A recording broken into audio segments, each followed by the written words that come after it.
Well, joining us now is Kato, spokesperson for Labour Party, joining us from our studio in Abuja. Good morning and welcome to Nigeria Decides 2023. Good morning. Thank you for having me. Excellent. Well, you heard our correspondent there, Mary Chinda, speak to a few people on the streets of Abuja as to how they felt about the conduct of the elections and how, if they thought the elections were credible. I know we've heard from some of your spokespeople from the Labour Party and also the DG of the Presidential Campaign Council, Balogun Oshuntokun, who gave a press conference yesterday just stating that, or calling on INEC to cancel some of the results in some areas or perhaps even the entire process as they've lost credibility in this particular election cycle. I'd like to hear from you in terms of the thought around, is that still the position that the Labour Party is taking for an outright cancellation of this process? And then report around the functionalities of IREV and the portals, BVAS, and the issues around technology. Yes, we stand on it. This process has been a sham exercise, and we call for its cancellation in its entirety. I would say, please, I want to put this point forward, that this election is a coming-of-age election for a generation looking forward to play their part in Nigeria, and Nigeria has let them down. INEC has let them down. Mahmoud is carrying out what we would term a sham exercise. People have walked out on that exercise. Mahmoud is continuing by himself, and it's really embarrassing. International observers, everybody has written and called out this exercise that it's not up to par, and yet INEC seems to continue. INEC told the people that, look, this result will be uploaded directly, and this is where the scam is very painful, because you told the people that, look, the results from the forms, the EC8 forms, will be uploaded directly to IREV. Everybody would see it. So when we got to the polling units, people waited, saw their results up. They were even taking pictures of their results, and they felt their work was done. We didn't know that there will still be ward and local government, and we'll still go back to the old ways of collating results. In these places where results can be manipulated, you tell Nigerians over and over, and you know there is a clip for this. There is a clip where Mahmoud Yakubu is talking over and over again about how the results will be uploaded directly. The results will be uploaded directly. The new technology, INEC has really gone way forward, so nobody should have any fears. It's there.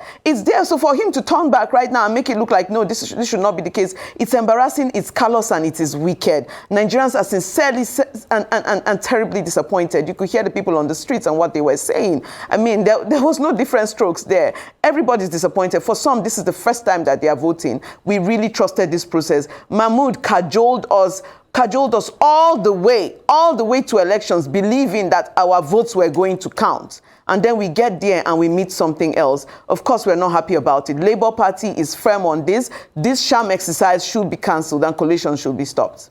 Well, is Labour Party going to court? Because Festus Keyamo, spokesperson of the APC, says the PDP and Labour Party are shopping for court orders, contrary to, as he put it, what the Electoral Act 2022 says with regard to, elections, Section 84, subsection 15 thereof, according to him.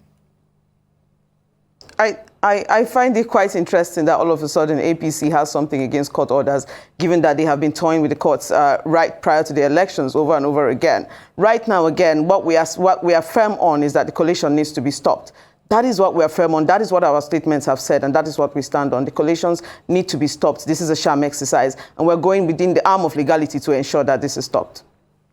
Okay, so that means I'll take it that you're going to court, and in the preceding days, we're going to be asking questions as regards, the legality of the process. But I'd like to ask you, one thing increasingly that Professor Mahmoud keeps saying is, give me the facts. Give me the facts. If you give me the facts, I'll be able to interrogate the process. What are the facts on ground? Based on your agents across the country with things you saw, what are the facts on ground? What are the results that you had? I'm sure you have a network of agents that has those results that were first called at the polling units before they were taken to the coalition center and everything changed.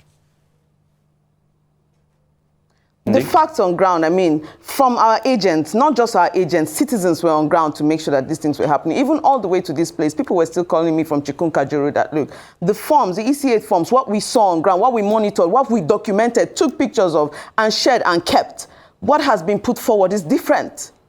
And these reports are so widespread everywhere, and we have them. We have these documented.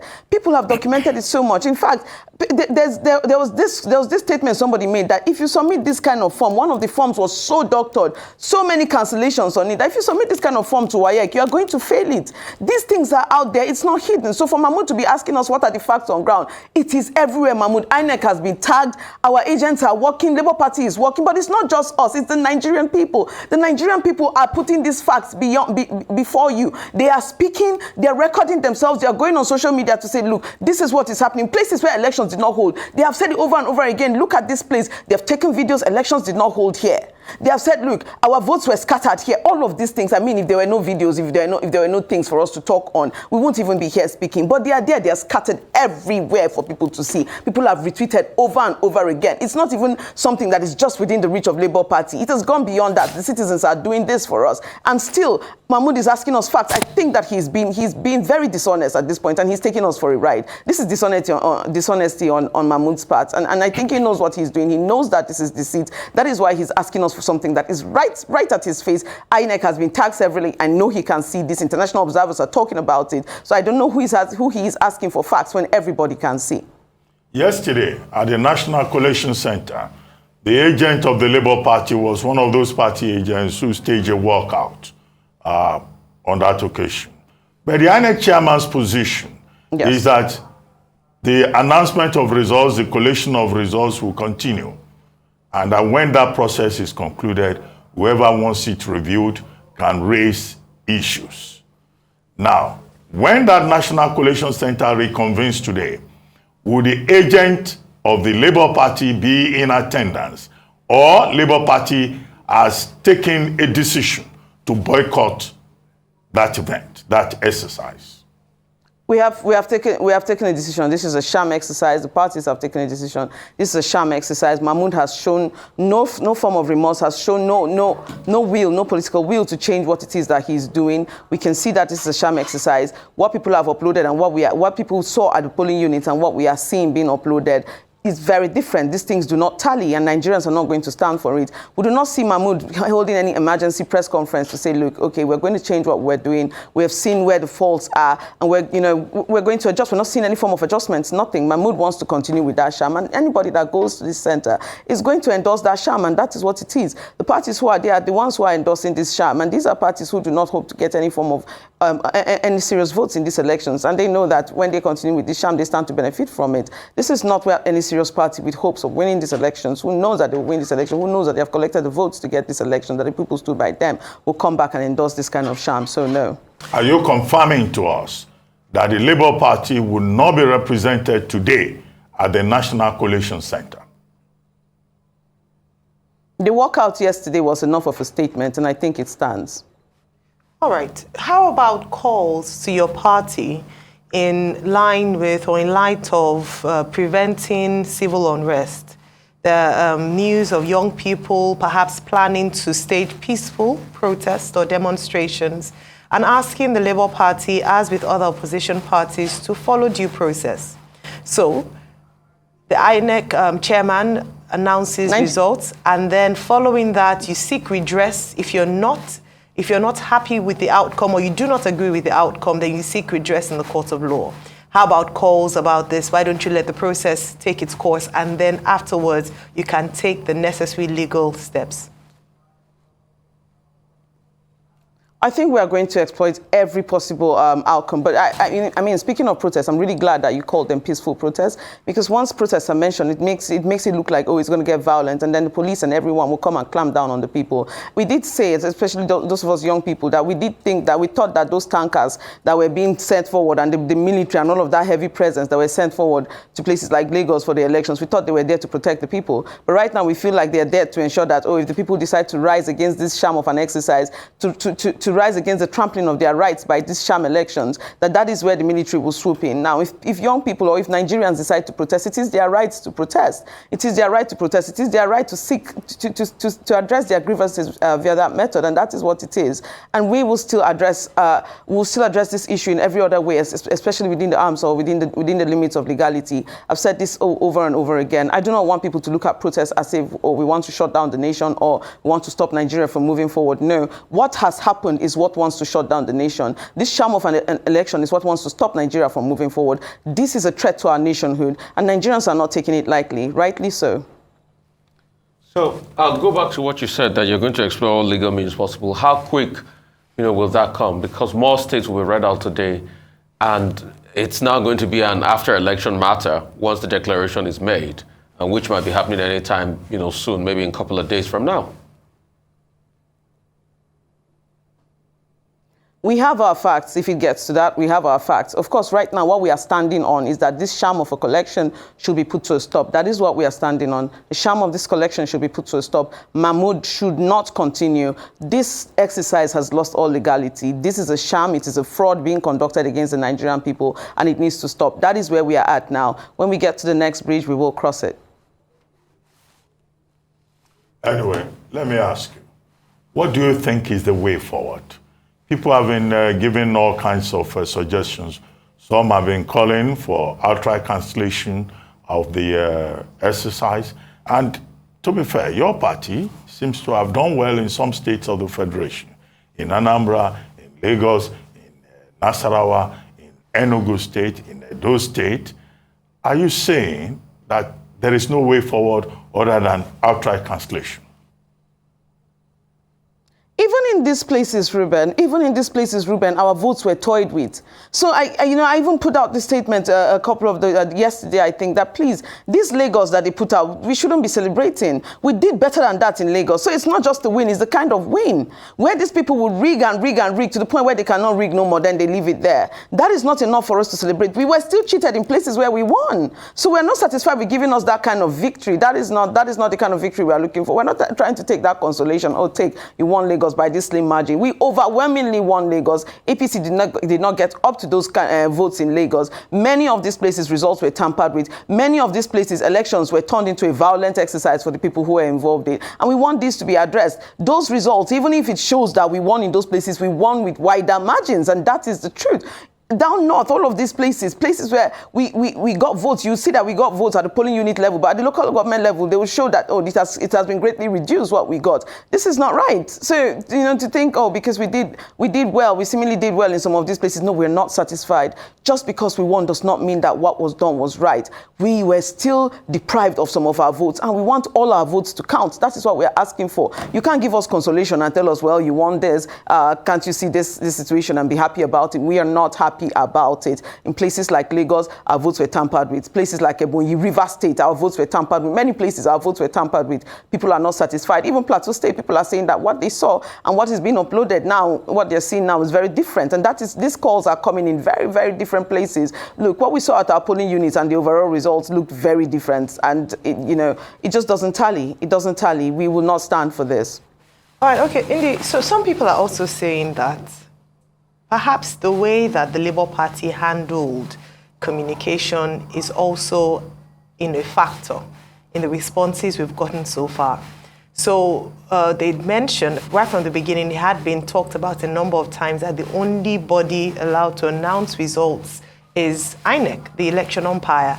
But perhaps the Labour Party is said to have given false hope to its followers through, making announcements prematurely, not waiting for collation before making announcements, and hence there might be some errors. So whilst other political parties have said that, yes, we understand that the Labour Party has gained some traction, but some have described it as being quite ambitious to expect that they would go on to win, and that the Labour Party is not being realistic. I really want to get your views on this, because what they're saying is, show us working, show us the figures.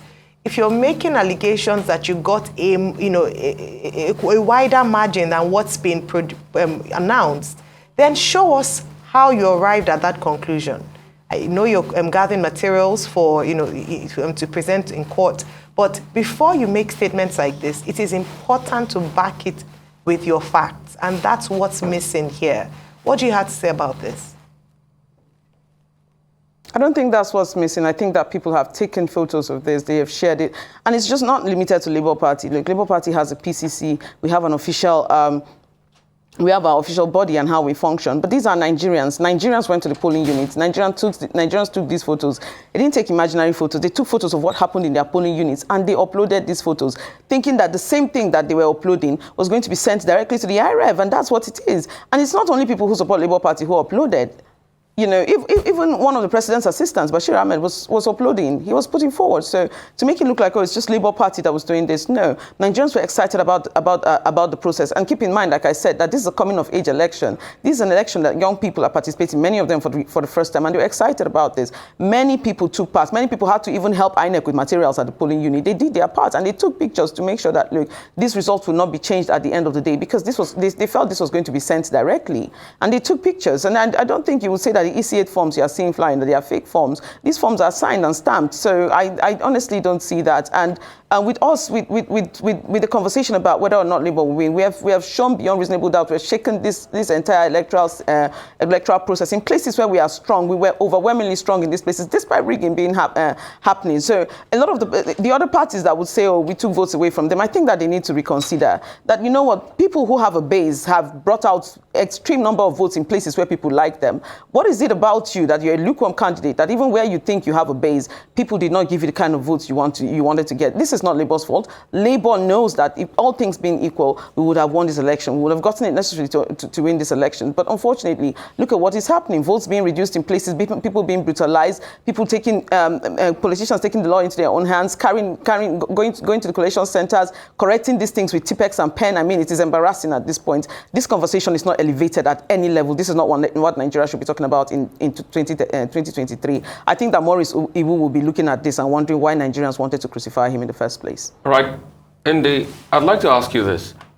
What was the response as at 2-3 p.m. on Saturday when the first couple of uploads were tried from various polling units and it didn't go through, and you guys raised the alarm and contacted INEC? What was the response like for the reason why the uploads were not going through? It was lukewarm. They didn't have, I think we on our own end were running up and down because we felt it was an emergency on our own end. But on INEC's end, the response was lukewarm. It didn't look like they had a hold on the situation. And we wonder why, which makes me refer to a post I saw by Antiobe Ezekwesili in September 2022 saying that why was somebody from the winning team, that's what she tagged them. She said the functional team from the ICT department were redeployed in INEC. And this is a team that has led INEC to successful elections. Why were they redeployed? Right close to the elections? And those are questions that we need to ask. When you leave here, please go check. People are beginning to make statements on that post by Obi Ezekwesili put up in September. What we saw was INEC not being on top of the situation, not giving us coherent answers as to why this was happening. And on our end, we were solely dependent because, again, we have been assured time and again, we're dependent on these uploads. Nobody could have thought that by that time we would not have any, or as they said, their servers were down or whatever the excuse was. Nobody could have thought. We thought this was going to be a seamless exercise, but unfortunately we got lackluster performance from INEC. Okay, earlier on this program today, questions were raised by some of our guests about credibility of the process, about legitimacy of the process, about justice. How confident are you that on all these grounds that you have raised, that Labour Party and others will be able to get justice? And I ask that question considering the fact that yesterday when 4 party agents representing 4 political parties staged a walkout at the National Collation Center, 14 stayed behind and urged INEC to continue with the announcement of results. And that has been interpreted in the media as an expression of support for INEC. 4 out of 18, 14 saying we support the process. Where does that leave your quest for justice? Oh, we will continue to push for justice. I mean, in these things, you would know, this is Nigeria. This is Nigeria. A lot of these political parties do not have the stand, do not have the following to win anything, and they know that these are the processes they can benefit from when things like this are happening. And that's a shame that people will not have a sense of nationhood and see Nigeria at the brink yet again and decide to play games with it. That's a shame, but we're not paying attention to that at all. We're going forward. Justice must prevail. The will of Nigerians must prevail. This election, again, this collation is a sham, it's a fraudulent activity, and it needs to come to a stop. I don't think that we're paying any heed. I mean, throughout this election season, nobody has really paid attention to any of these people who use these opportunities to make themselves seen and heard for gains. This is not the time for us to bring them to the front and center. They have not been front and center in any way in these elections. They have not been the focus of these elections because Nigerians are serious people and they know where their focus is. So I'm not going to give that any form of attention itself. We're focused on getting justice. We're hoping that the institutions of state are going to be strong enough to understand that Nigeria is at stake and strong enough for justice to prevail. All right, so with this in mind, we have the gubernatorial elections next in 2 weeks, 11th of March. Following yesterday's victory in Lagos for the Labour Party, there was hope and excitement in the air, and a number of your supporters have talked about what that portends for the gubernatorial elections. Do you think with what's now happened or what's unfolding now, it would dampen the spirits of your supporters to voting in the next cycle of elections, well, the next election, which is in a few days' time? Or do you think it will galvanize people to come out even more, despite the lack of credibility, as you've mentioned, in INEC's processes? Oh, the people are determined. Our people are determined. Nigerians are determined. They have seen this fraud being carried out against them, and they are determined to push the system to do the right thing again. So they are going to come out in March. That is no contest. They are going to come out and they are going to vote for Badegbo Rhodes Vivo, who is a better candidate in this election. That is not. We're not in fear. Lagosians have organized themselves time and again throughout this process. When we went for the campaigns in Lagos, we saw the way they organized themselves. They will not relent. They will not be tired. You saw the picture of victory for that woman who was injured over the face, and she still came back to vote. That is the resilience that we have in this process. That no matter how hard they try, we will continue to come back. We are Nigerians. This is our nation. We do not have another country to go to. We are going to take back our nation no matter what happens. No matter how hard they try, we will take back our nation. All right. Well, great. All right. Real quickly, as we start to wrap up things, I think one thing is certain. We're faced with two circumstances, and I asked, everybody that has been here the same question. We're faced with the prospect of a Pyrrhic victory and forlorn hope for the future of this country. Where do we move from here?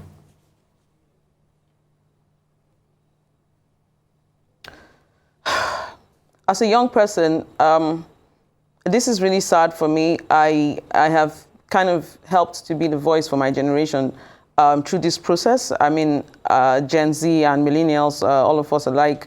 And we're not going to give up hope. I mean, this part of the question is one that is not so easy to answer. It's not technical. It's really emotional for me.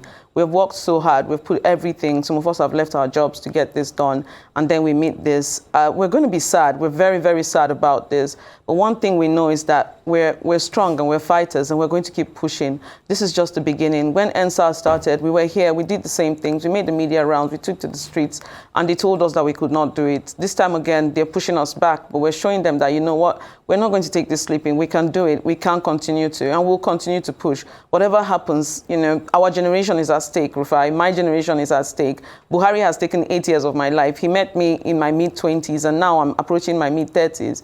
He has taken 8 years of my life, 8 years that I cannot get back. I have to keep fighting. I have to keep pushing for a better nation. All of us are going to continue. Nigeria must be fixed. Nigeria does have to get it right. We have nowhere else to go. Wherever we go to doesn't feel like home. We're going to keep fighting, Rufai. We're going to keep fighting. This is it. This is all we have. This is all we have, and we're going to keep fighting. We will not back down. This is not going to make us back down. It's only going to strengthen our resolve, and that is what it is. Well, thank you very much, Kato. Do not despair. Have hope. It shall be well with Nigeria.